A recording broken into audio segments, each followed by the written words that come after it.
নমস্কার বন্ধুরা, আজকে আমি আবার তোমাদের সবাইকে নিয়ে চলে এসেছি আমার ছাদ বাগানে একটি নতুন জিনিস দেখাতে। নতুন বলতে সবার কাছে হয়তো নতুন নাও হতে পারে, কিন্তু আমার কাছে নতুনই।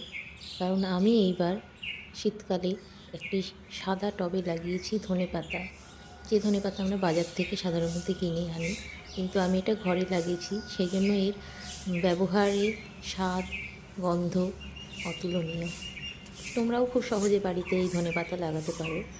বাজার থেকে গোটা ধনে নিয়ে এসে সেটাকে একটু ভেঙে দুই ভাগ করে সারা রাত জলে ভিজিয়ে রাখতে হবে। তারপরে ঝুরঝুরে মাটিতে ছড়িয়ে দিতে হবে, উপর থেকে একটু মাটি দিয়ে দিতে হবে, আর মাঝে মাঝে জল স্প্রে করতে হবে।